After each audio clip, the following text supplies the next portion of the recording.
কাঁথির সমবায় ব্যাংকের ভোট গ্রহণ আজ সুপ্রিম কোর্টের নির্দেশে নজিরবিহীনভাবে কেন্দ্রীয় বাহিনী দিয়ে ভোট হচ্ছে সেখানে এবং সকাল ৯টা থেকে ভোট গ্রহণ শুরু হয়েছে, যা চলবে দুপুর 2টো পর্যন্ত। ক্যান্সারে নেই আর ভয়, NCRI এ হবে এর জয়। আপনাদের ভরসা নেতাজি সুভাষচন্দ্র বোস ক্যান্সার হসপিটাল।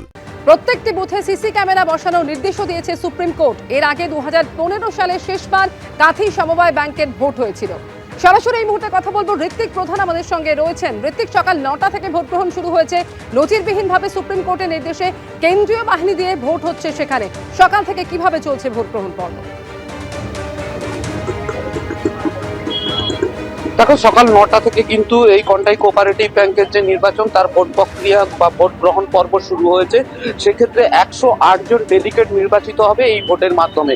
সেক্ষেত্রে যেমন আদালতের নির্দেশে যেমন কেন্দ্রীয় বাহিনী রয়েছে, তেমনই কিন্তু ভোট গ্রহণ কেন্দ্রের বাইরে রয়েছে রাজ্য পুলিশ। তারা কিন্তু এখানে রয়েছেন, কারণ যারা আসছেন তাদেরকে মূলত বলে দেওয়া হচ্ছে যে অরিজিনাল আই কার্ড ছাড়া কোনোভাবেই ভোট কেন্দ্রের মধ্যে ঢুকতে দেওয়া হবে না। সেই সঙ্গে ভোট গ্রহণ কেন্দ্রগুলির সামনে যাতে যানজট সৃষ্টি না হয়, সেখানে যে সমস্ত টোটো স্ট্যান্ড, অটো স্ট্যান্ড ছিল তা ইতিমধ্যেই সরিয়ে দেওয়া হয়েছে এবং রাস্তায় ঘন ঘন প্যাট্রোলিং চলছে পুলিশের তরফ থেকে। অপরদিকে কিন্তু রাজ্য পুলিশের তরফ থেকেও কিন্তু আলাদাভাবে এই সমস্ত ঘটনার ভিডিওগ্রাফি করা হচ্ছে, যাতে কোনো রকম ভাবে ফাঁকফোকর না থাকে বা কোনো রকম গন্ডগোল হলে তা যাতে নির্দিষ্ট করে চিহ্নিত করা যায়। সেই জায়গায় কিন্তু ইতিমধ্যেই রাস্তার উপরে প্যাট্রোলিং করছেন এখানকার যে সমস্ত স্থানীয় প্রশাসনের কর্তা ব্যক্তিরা রয়েছেন। তারা এখানে যে সমস্ত দোকান রয়েছে ভোট গ্রহণ কেন্দ্রের বাইরে, সে সমস্ত দোকানগুলিকেও তারা সুনির্দিষ্টভাবে বলে দিচ্ছেন এই মুহূর্তে বন্ধ করার জন্য। কারণ যত বেলা গড়াচ্ছে ততই কিন্তু ভোটাররা আসছেন এবং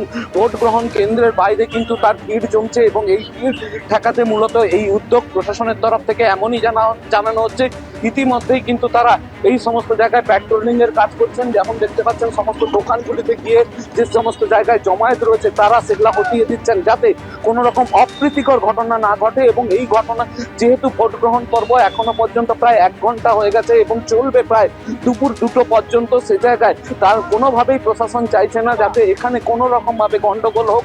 তাই যেখানেই জমায়েত দেখছেন সেখানেই তারা পৌঁছে যাচ্ছেন এবং সেখান থেকে তাদেরকে হটিয়ে দিচ্ছেন।